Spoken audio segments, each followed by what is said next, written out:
नाज़रीन, अॼु असीं सिंध जे सदाहयात शाइर हज़रत शाह अब्दुल लतीफ़ भिटाई जे रिसाले ते गुफ़्तगू कंदासीं। ऐं अॼु जो जेको असांजो मौज़ू आहे सो आहे शाह जे रिसाले जो मुख़्तसर तारुफ़। नाज़रीन, किताब इंसानी ज़िंदगी जो मुख्य मददगार आहे। इंसानी ज़िंदगी जो घणो दारो मदार किताब ते रहियो आहे। के किताब कुछ वक़्त लाइ कारआमद हूंदा आहिनि, पर के किताब हमेशा जे लाइ ज़रूरी हूंदा आहिनि। किताबनि मां चंद किताबनि खे इलामी ऐं आफ़ाक़ी पिणु चयो वेंदो आहे। अहिड़नि किताबनि मां शाह जो रिसालो पिणु आहे। शाह जो रिसालो जुदा जुदा नमूननि सां छापे हेठि आयो आहे ऐं हर छापो ॿिए छापे खां मुख़्तलिफ़ आहे। छापी किताबनि खां सवाइ केतिरा ई कलमी नुस्ख़ा पिणु मौजूदु आहिनि। कलमी नुस्ख़ा बि जुदा जुदा नमूननि जा आहिनि। अञा ताईं त छंड छाण थी सही नुस्ख़ो तयारु थी न आहे सघियो। हालांकि केतिरनि ई मुहक़क़नि इन ई ॾिस में क़दम खयो आहे, जिन मां आंजानी डॉक्टर गुरबख्शाणी वारो नुस्ख़ो मशहूरु आहे। उनखां सवाइ जग मशहूरु मुहक़क़ ऐं तारीख़दान जनाब डॉक्टर नबी बख्श खान बलोच जी ज़ेर निगरानी में बि शाह जे रिसाले ते तमामु ज़बरदस्त पैराई जी तहक़ीक़ थी ऐं डॉक्टर साहिब जिन सिंध जे हर ॻोठ, इलाइक़े, शहर ऐं ॿारहाड़ी में माण्हुनि सां मुलाक़ातूं कयूं ऐं जिते बि जंहिं बि भेणी ते शाह जे रिसाले जे कंहिं बि नुस्ख़े जो खेनि ॾस पतो पियो थिए त उहो हथ उतां करे ऐं उन्हनि माण्हुनि सां रिहाणियूं ऐं कचहरियूं करे ऐं सिंध जी कुंड कुड़च मां कई रिसालनि जा नुस्ख़ा हथ करे उन्हनि खे भेटे ऐं बेतनि जूं पढ़णियूं सही जेके सम्झी उहे हिकु हंधि गॾु करे ऐं हिकु मुस्तनिद शाह जो रिसालो ऐं कलाम जे उनवान हेठि शाह जो रिसालो छपाए पधिरो कयो। मुंहिंजे ख़्याल में ही मुंहिंजी ज़ाती राय आहे त डॉक्टर नबी बख्श खान बलोच जहिड़े नमूने सां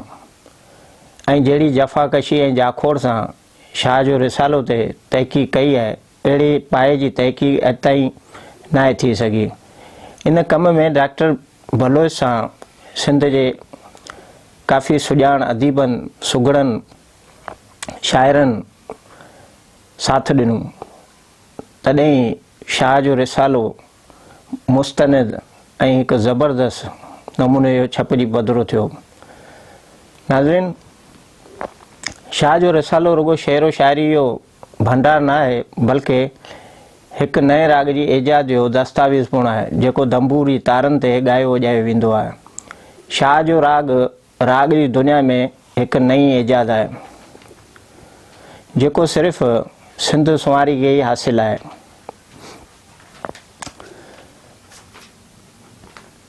कंहिं माण्हू खे निंड मां सुॼा करणो हूंदो आहे या कंहिं माण्हू खे परे खां सॾु करणो हूंदो आहे त ॾाढा रड़ या दाह करे मुखातिबु थींदो आहे त जीअं अॻियूं सॾु कंदड़ जो आवाज़ु ॿुधी सॾु कंदड़ ॾांहुं मुतवजा थिए।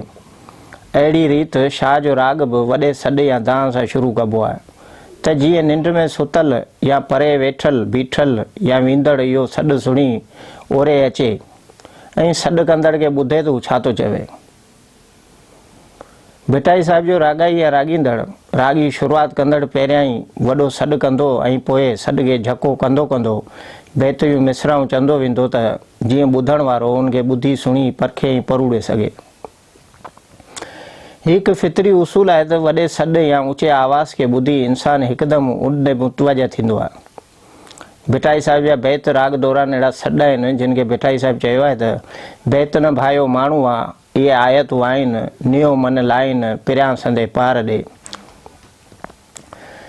भिटाई साहिब जे रिसाले में सुरनि जो तइदाद बि घटि वधि ॾेखारियल आहे। किन रिसालनि में 36 सुर आहिनि त किन में 30 त किन में मुर्गो ई घटि। के रिसाला हिकिड़े सुर सां था त के वरी ॿिए सुर सां था शुरू थियनि। मुंहिंजे ज़ेर नज़र मरहूम ग़ुलाम मोहम्मद शाहवाणी वारो शाह जो रिसालो मौजूदु आहे, जंहिंमें फ़क़ति 30 सुर ॾेखारियल आहिनि। हिन में पहिरियों सुर कल्याण ॾेखारियल आहे ऐं आख़िरी सुर बिलावल ॾेखारियल आहे। सुर कल्याण में धणी ताला जी बंदगी ऐं नबी करीम जी ताबेदारी जी तलक़ीन कयल आहे। मिसाल तौरु वैदहू ला शरीक लहू जान थो चई ईअं ता मंझ मोहम्मद कारणी निरतो मञा नीअ ता तूं वञो कीअं नाई कंद ॿियनि खे। सुर यमन कल्याण में लोहारनि उन्हनि जे अंगारनि औज़ारनि कलालनि जे दुकाननि मोखे मतारनि पतंगनि वेजनि सूफ़िन ऐं सचनि तालबनि वग़ैरह जो ज़िक्र कयल आहे। सुर खंबाज में नबी करीम जे इश्क ऐं मोहबत जो प्रचार तमसील सां कयल आहे। हिन सुर में चंड ऐं करे खे खूब ॻायो वॼायो वियो आहे। सुर सरी राग चौथे नंबर ते ॾेखारियल आहे। रागमाला मूजिबि हीउ सुर चोथों नंबर सुर आहे। वॾा राग 6 आहिनि, भैरव, ॿियो मालकोस, टियों इंड्रोल, चौथों सरी, पंजूं मेघ, छहों दीपक। हिन सुर में वखर सोधण ऐं विकिणणु, देश खां ॿाहिरि वञणु, वणझारो थियणु, ॿेड़ियुनि ऐं ॿेड़ियातनि जे हर पहलू खे उजागर कयो वियो आहे। हिन सुर खां पोइ सुर सामूली चयल आहे। हिन सुर में वखरनि ऐं सिंध जे वणझारनि ऐं उन्हनि जी वहुनि जो नक्शो अहिड़ी रीति चिटियल आहे जो ॿुधंदड़नि ऐं पढ़ंदड़नि जूं अखियूं खुलियो वञनि। सिंध जी सभ्यता जा केतिरा ई नाज़ुक ऐं नफ़ीस पहलू हिन सुर में उजागर कयल आहिनि।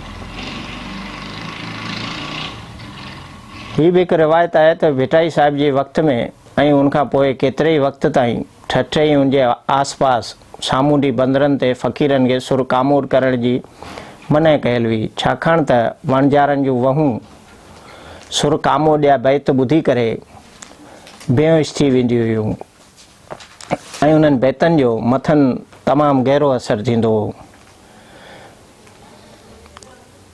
हिकु बैत आहे त सही जोभन ॾींहुं जॾहिं सॼण सफ़र हलिया, रुआं रह न सुपरी आयल करियां कीअं मूंखे चाढ़े चीअं वियो वणझारो ओहरे। हिन खां पोइ सुर सुहिणी थो अचे। हिन सुर में सिंध जे इश्क़ा दास्ताननि मंझां हीउ सुर सिंध जे इश्क़ा दास्ताननि मंझां हिकु दास्तान आहे जेको सुहिणी मेयार जे नाले सां मशहूरु आहे। सुहिणी मेयार जूं क़बरूं अॼु बि शहदादपुर में ज़ियारतगाह बणियल आहिनि। हिन सुर में सुहिणी मेयार जे मिजाज़ जो भरपूर जाइज़ो वरितल आहे। सरतनि जे ताननि तुनकनि ऐं मेणनि खां आजी थी सुहिणी चवे थी त वाइड़ वहन नवां अञा वह अॻे थियो, घर वेठियूं घणा करियो सरतियूं संग सवां, सूरत या साइड़ जी साजे ॾिठी आं त हूंद न पलियो मां गिड़ो सभु घड़ा खणी। मतिलबु त मेयूं ऐं मेहार, दरिया जा आर, दरिया जा वाॻूं ऐं सींसार, दरिया जी समूरी जाग्राफी इन सुर में निर्वार कयल आहे। मगर हिकु ख़ासि ॻाल्हि जेका राॻई फ़क़ीर राॻ हलंदे कंदा आहिनि उहा इहा त सुहिणी जे सुर दौरान अधु राॻ में सुहिणी ते फाता पढ़ी दुआ घुरंदा आहिनि, जेका ॿिए कंहिं बि सुर में कोन घुरंदा आहिनि। सुर सुहिणी खां पोइ सिंध जे इश्क़ा दास्ताननि मां मशहूरु इश्क़ा दास्तान ससुई पुनू जो आहे। हिन दास्तान खे भिटाई साहिब सॼनि सारनि 5 सुरनि में ॻायो आहे, यानी आबरी, माज़ूरी, देसी, कोयारी ऐं हुसैनी। हिननि 5 सुरनि जी राॻदारी जुदा जुदा आहे। भिटाई साहिब ॿियनि सुरमियुनि लाइ फ़क़ति हिकु सुर ॻायो आहे। मिसाल तौरु लीला चनेसर, मूमर राणू, उमर मारवी, सोरठ राय ॾियाच, नूरी जाम तमाची वग़ैरह वग़ैरह लाइ फ़क़ति हिकु सुर ॻायल आहे। हिन ॻाल्हि बाबति आलमनि ऐं मोहक़क़नि जा राया जुदा जुदा आहिनि। आउं उन लाइ फ़क़ति हेतिरो चवंदसि त तसव्वुफ़ जे उसूलनि पटांदड़ इंसान जो रूह हिकु हक़ीक़ी नूर मां जुदा थी इंसानी जामू पहिरें निर्वार थियो आहे। क़ुर शरीफ़ जे चवण मूजिबि त हर का शइ पंहिंजे असलियत ॾे मोटंदी।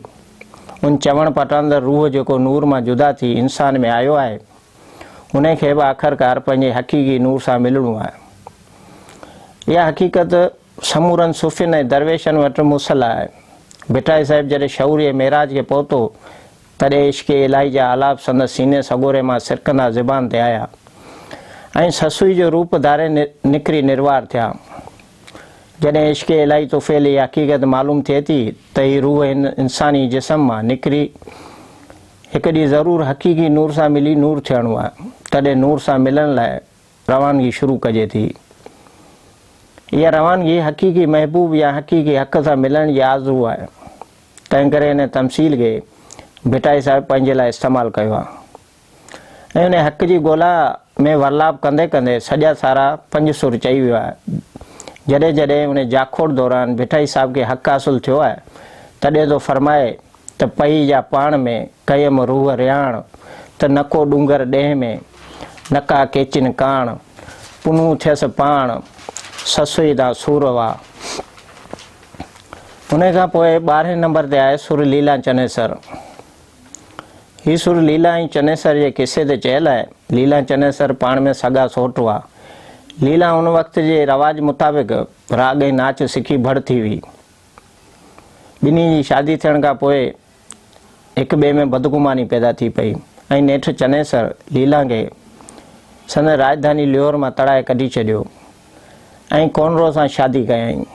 टंडे बागे जी हिकु मकानी रवायत मूजिबि लीला ऐं चनेसर जूं क़बरूं मुक़ाम नाले मोड़ मुराद जेको टंडे बागे खां पंगरियो वेंदड़ रोड आहे उन मुक़ाम में मौजूदु आहिनि।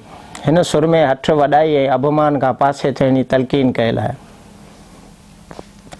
13 नंबर ते आहे सुर मूमल राणो। ही पुण सिंध जे इश्किया दास्ताननि मां हिकु आहे। मूमल राजा नंद जी धीउ हुई ऐं पाण में 7 भेणूं हुयूं। सैत, सलीमत, सैजा, शाहपरी, मुरादा, मूमल ऐं सूमल। राजा नंद जे कोट बाबति 2 रवायतूं आहिनि। हिकु मुताबिक़ नंद कोट मीरपुर माथेले में हो ऐं ॿी रवायत मूजिबि त नंद कोट हाणोके जाती शइ लॻो। खोरवा चौक खां अॻियां तव्हां वेंदा ऐं जाती खां तक़रीबन 2-3 किलोमीटर ओरियां उन जा आसार अॼु बि मौजूदु आहिनि जेके आऊं वञी अखियुनि सां ॾिसी आयो आहियां।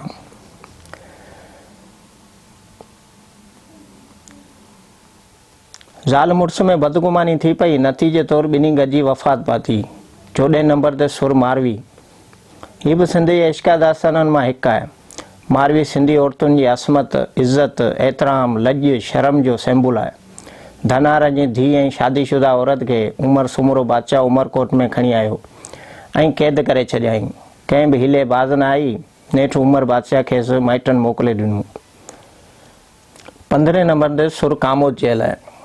हिन में बि सिंध जो इश्किया दास्तान भरपूर नमूने सां समायल आहे।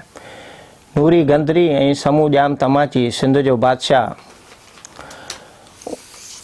तिने जे किसे ते ही सुर ॿधल आहे। हिन सुर में नूरी जो न्याज़ ऐं निवड़त ॾेखारियल आहे ऐं जाम तमाची जी ग़रीब नवाज़ी ॾेखारियल आहे।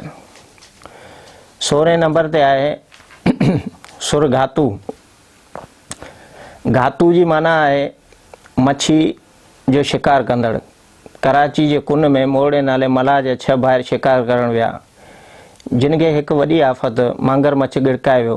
मोड़े लोही पिंजरे वसीले मांगर मच्छ खे मारियो। इन किसे जी उपटार इन सुर में कयल आहे। 17 नंबर ते आहे सुर सोरठ। हिन सुर जो मज़मून राय ॾियाचे संदन राणी सोरठ जे किसे ते ॿधल आहे। ॿिजल नाले चारण बादशाह अनीराय जी चुर्च ते राय ॾियाच जो सिर वढियो। 18 नंबर ते आहे सुर केॾारो। केॾारो माना जंग या जंग जो मैदान। हिन सुर में इमाम अली मक़ाम हज़रत हुसैन अलैहिस्सलाम जी शहादत जो ज़िक्र कयल आहे। सूर्य मरी सोभ खे त मन जा वहम विसार हण भाला विड़ भाकरे आॾी ढाल मढार मतां तेग तराड़ मार त मतारो थिए। 19 नंबर ते आहे सुर सारंग। हिन सुर में बरसात जे हर पहलू ते रोशनी विधल आहे। जिन सांगिन ऐं संगारनि जो गाह माल ॾुथ ऐं ॾुध ते गुज़रा आहे उन्हनि खे ॻायो वॼायो वियो आहे। भिटाई साहिबु चवे थो त मके मथां मोटियूं उठियूं दे अरफ़ात रोज़े पाक रसूल जे रंग कयाऊं रात विजड़ियूं प्रभात मोटी मिसर आयूं। 20 नंबर ते आहे सुर आसा। हिन सुर में अखियुनि बाबति वॾी मालूमात ॾिनल आहे। हिन सुर में पाण सुञाणण जी तलक़ीन कयल आहे ऐं उन खां सवाइ खर यानी दुश्मन या शैतान बाबति घणो कुझु चयल आहे। हिकु बैत आहे त खर ख़राब थिए हया हचारा पूरा ई पिरें जा चौधारी चारा मरी मोह कारा सड़ी हिन ई सूर में। 21 नंबर ते आहे सुर रिप जंहिंजी माना आहे वॾी हांव फाड़ आफ़त। हिन सुर में विछोड़े जुदाई ऐं फोड़ाई जो बि ज़िक्र कयल आहे। 22 नंबर ते आहे सुर खावड़ी। खावड़ी जी माना आहे जबलनि में ॾुथ ॻोल्हींदड़ या मुश्किलातुनि खे मोह ॾींदड़। हिन सुर में गंजे ट्रकर जो बि ज़िक्र कयल आहे। 23 नंबर ते आहे सुर बरवो सिंधी। हिन सुर में बारी ताला सां मोहबत करण जो ज़िक्र कयल आहे। हिन सुर में मोहबत ऐं विछोड़े जो बि ज़िक्र कयल आहे। 24 नंबर ते आहे सुर राम कली। हिन सुर में जोगिन ऐं सामिन फ़क़ीरनि जो ज़िक्र कयल आहे। 25 नंबर ते आहे सुर कापायती। हिन सुर में आतण ऐं चरखे ते कतण ऐं कातारियुनि जो ज़िक्र कयल आहे। 26 सुर आहे पूरब। हिन सुर में कांग खे कासिद करे मोकिलियो वियो आहे, उनजो ज़िक्र कयल आहे। 27 नंबर सुर आहे कारायल। कारायल जी माना आहे मोर। हिन सुर में हिकु मशहूरु धाड़ेल जो ज़िक्र कयल आहे ऐं हंज पखियुनि जो बि ज़िक्र कयल आहे। हंजनि से हिकार जे गुड़ करे ॻाल्हियूं करी त बघनि से ॿेहार ॿेल न ॿधी कॾहिं। 28 सुर आहे प्रभाती। हिन सुर में लसबेले जे हाकिम ऐं सखी जाम सपड़ ऐं मंगतनि ऐं पेनारनि जो ज़िक्र कयल आहे। 29 सुर आहे ॾहर। हिन सुर में जसोदण बादशाह जो मच्छ जो ऐं जाम लाखे धाड़ेल ऐं रिबारिन ऐं कुंजनि जो ज़िक्र कयल आहे। 23 सुर आहे बिलावल। हिन सुर में समय बादशाह जाम जखरे जी सखावत जो ज़िक्र कयल आहे। दोस्तों, ही हो सिंध जे सदाहयात शाइर हज़रत शाह अब्दुल लतीफ़ भिटाई जे रिसाले जो मुख़्तसर तारुफ़। दोस्तों, इन सां गॾु इजाज़त ॾियो। यार ज़िंदा सोबत बाक़ी। ऐं जेकॾहिं तव्हांखे वीडियो पसंदि अचे त बेल आइकन ते क्लिक कजो ऐं लाइक कजो ऐं सब्सक्राइब कजो। तव्हांजा असीं न्याय ते आभारी रहंदासीं। जिए लतीफ़, जिए लतीफ़ जी ॿोली।